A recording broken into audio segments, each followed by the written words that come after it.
Have you ever wanted to hook yourself up to a car battery? If so, you probably play a whole lot of gacha games. With the release of Wuthering Waves, we all have something fun to look forward to, whether it's new gameplay, new characters, or a new story that explores why you have amnesia, or how to stop the Wutheron crisis. And the first limited character that you have to take on the world with is Kukulane's Green Brothers. Aside from looking like a St. Patty's Day reskin, Jiyan is the current best DPS in the game, and, well, we'll see how long that lasts. Today, I'm going to be going over how to build Jiyan and play him so that you can actually kill that boss you're working on. Before we get started, if you like these videos, let YouTube know they don't suck by liking the video and consider subscribing as well. And with all that being said, my name is Braxophone, and let's talk about Jiyan.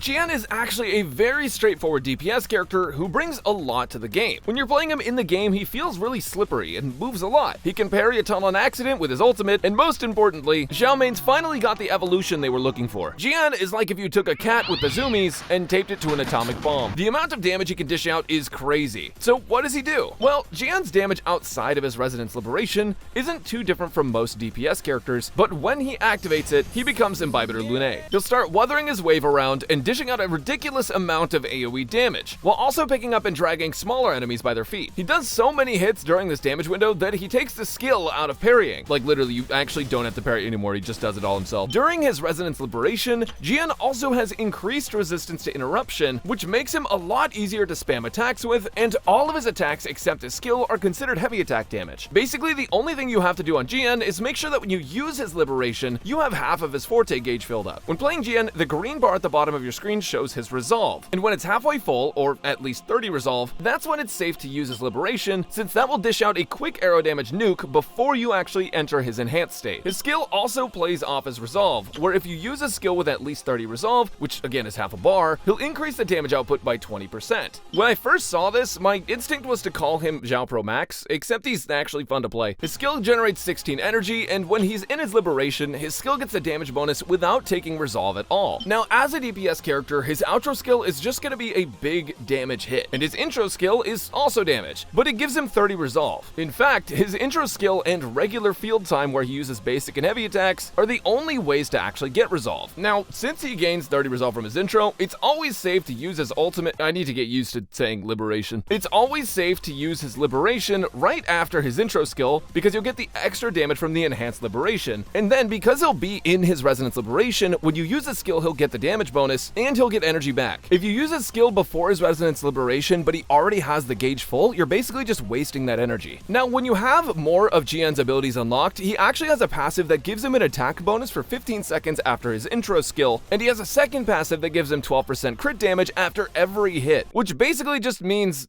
all the time. The main thing with Green Lancer is that in the late game, he essentially only wants to be on field during his Liberation, but when his rotations are done correctly, he's the current best DPS in the game, like Zila was for Star Rail, and we all know how that turned out. One cool tech that you can do is skill right when Jiyan's first dragon attack comes out, and it will animation cancel the attack, but still dish out the damage. It ends up being a solid DPS gain while allowing for an early skill usage, and it's super easy to execute. I'll get more into rotational stuff in the team section, but that's how his basic kit works. A kit wouldn't be complete without the right echoes though, so next I'll go over his echo build.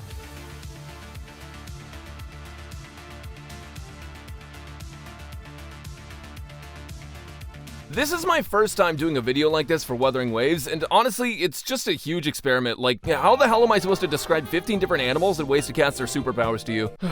Peter's gonna get a kick out of this one. Jiyan's best echo set is either full Sierra Gale, or if you don't have all the echoes for it, you can mix 2 Sierra Gale with 2 Lingering Tunes for the attack bonus, or 2 Moonlit Clouds for the energy regen. All of those sets will add to his total damage, even the energy regen one, because it'll get him up sooner.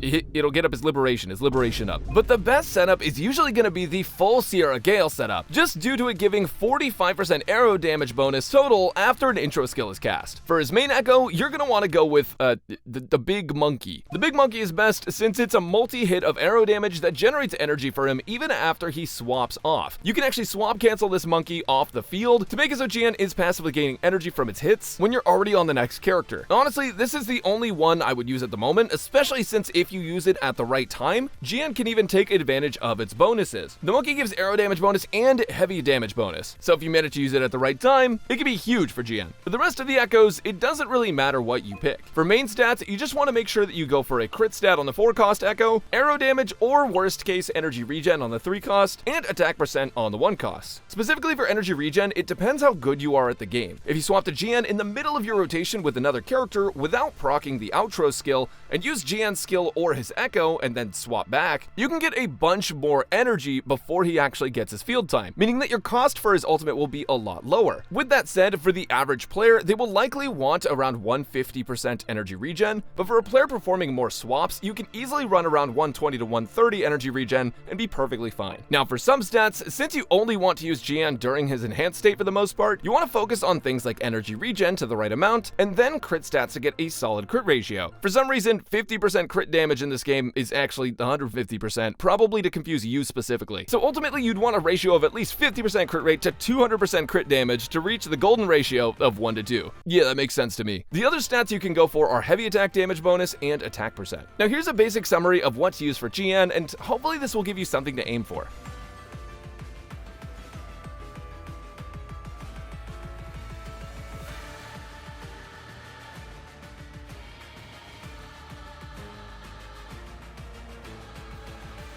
Limited weapon so strong, you'll want to call him our general. I genuinely wonder how many memes from HSR and Genshin are going to infect the Wuthering Waves community too. Meme globalization needs to be stopped, and I'm the problem. The best weapon for him is his signature Verdant Summit, which gives a passive damage bonus for every single element. And whenever you use an intro skill or liberation, the wielder gets a heavy attack bonus. It's got a crit damage main stat, and it's the first crit damage weapon for broadswords, so it's understandable why it's the best. However, the next best weapon is actually a 4-star. It's going to be Autumn Trace if you have it at R5. But since nobody is going to have that for probably the next 6 months, the next best thing is going to be Lustrous Razor, which is the standard 5-star. It gives some energy regen while also increasing resonance liberation damage in its passive, and it has attack percent on its main stat. The only downside is that because it's not a crit main stat weapon, building with it may be hard in early game. Now, Autumn Trace at R1 comes next, and that one is a lot more attainable since it's just behind the first battle pass. Since it has crit rate, it's super easy to finish your build with. Outside of those, Broadblade 41 is a decent choice for the energy regen main stat and stat bonuses based on HP. And Broadblade 41 is craftable, so there's that. Helios Cleaver and Discord are also decent choices if you don't have anything better, just because they give some decent stats. Feel free to use the Voyager Broadblade to not need any energy regen on his echoes, or Guardian Broadblade for the heavy damage bonus and attack percent. Worst case scenario, you'll want to use Dauntless Evernight, which has a defensive scaling, so it's honestly kind of shit, but it can also give an attack bonus. Now here's some of the weapons compared. Keep in mind this info is early, and with new characters, weapons, and content, rankings can change.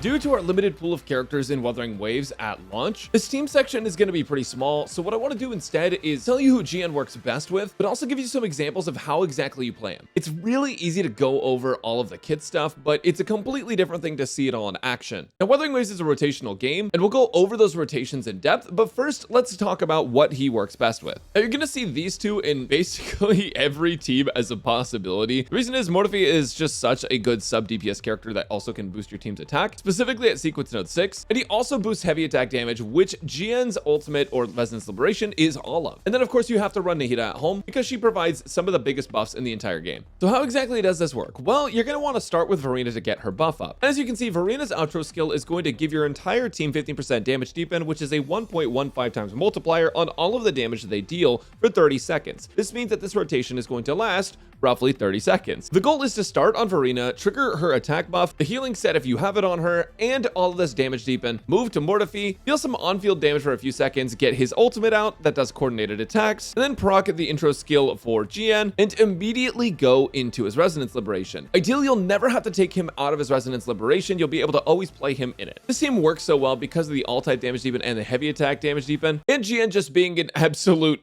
nuclear weapon. Now, if you don't have these two characters, because there are some people that got Jiyan on their 7th pull and still haven't pulled Morphe on their main account, you have some other options, namely Yang, and if you have to, you can put Baichi over on this team as well. Now, Baichi basically has a 36-second, 15% all damage deepen, so she is similar value to Verena in that way. The major downside to Baichi is that she's actually a little bit harder to proc her outro skill on, and as far as Yang goes, her outro skill is actually pretty nice. It's going to give 20 energy to the next resonator over 5 seconds. The downside, and the reason why she's not a top pick for him, is because 1, her damage isn't super competitive, 2, Jiyan doesn't really need the grouping that she provides, and 3, you ideally want to be able to use his Resonance Liberation as soon as he swaps in. But while she is not a perfect solution, if she's a character that you just enjoy playing, she can get the job done.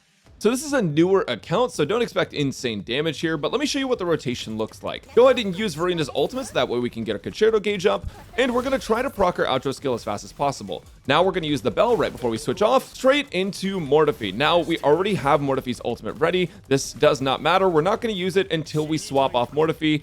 Now we're swapping off Morphe intro skill right into Resonance Liberation. And now we just swing, weave in a dash in there. And basically, we're just going to do this until he runs out. The outro skill's already procced.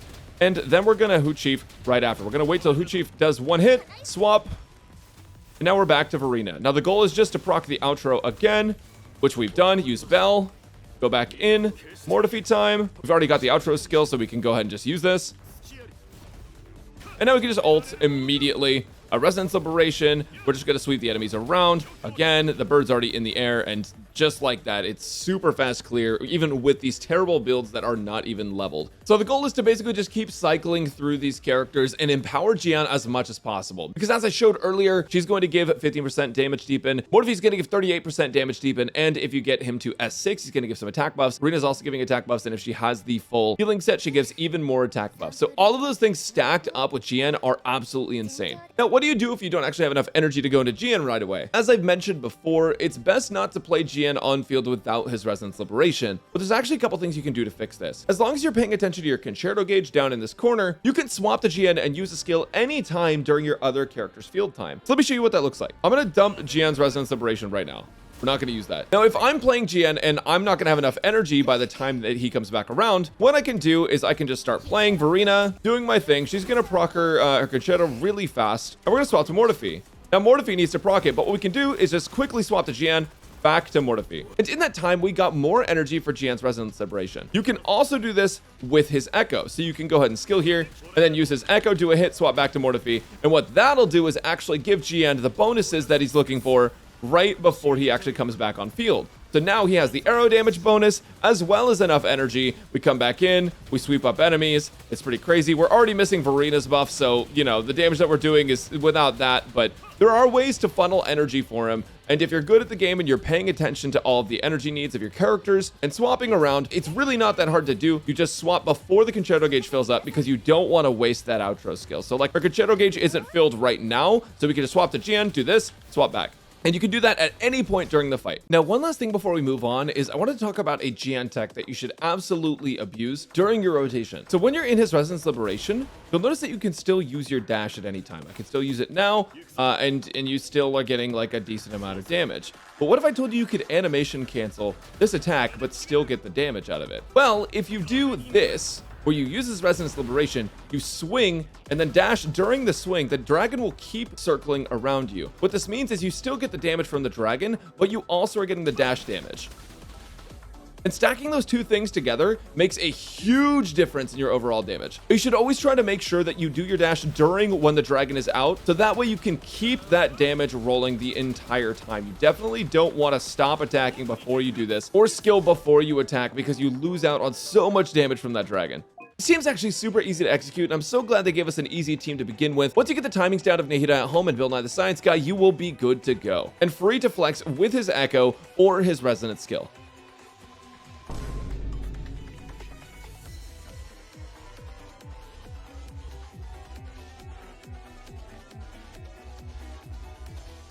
I don't know a single person spending money on this game, but if you enjoy Jiyan R34, then this is probably for you. Jiyan is currently the best DPS in the game, so you definitely don't need sequence nodes, but in case you're wondering what they do, I'll quickly go over them. His first sequence node gives him another charge on his skill. Wait, where have I seen this before? It does lower the resolve cost per skill to gain the 20% damage bonus, but it doesn't really change anything for his rotation, just more damage and energy gain. S2 is a little weird though. Basically, it gives Jiyan a full bar of resolve after using his intro instead of just the half bar. This basically means that you can skill before his liberation and have them both be enhanced. But to be honest with you, you want to use his liberation before you skill anyways, just to get the energy and damage bonus, so it's basically bait unless you don't have his liberation ready to go. With that said, it also gives him a huge attack bonus, which is super helpful for his overall damage. S3 is a big crit rate and crit damage increase after using any of Jiyan's abilities, which can help not only with optimizing a crit build, but also with general damage output. S4 is a support node, which gives the entire team a 25% heavy attack damage bonus for 30 seconds after using his liberation in any form. There aren't a ton of teams that can benefit from this at the moment, but it's a pretty big buff for himself at least. Maybe if that guy with the really dead eyes and big personality comes out, we can play them together though. I don't know, maybe that would be really cool. I would like that very much. S5 is actually a massive buff, giving him more damage on his outro skill and up to 45% more attack stacking off of his own attacks. That attack buff is absolutely crazy, and when played right will increase his damage by a huge amount. And lastly, S6 gives Jiyan a loaded gun. With S6 he gains a new stack system called Momentum, and when you use his enhanced resonance liberation,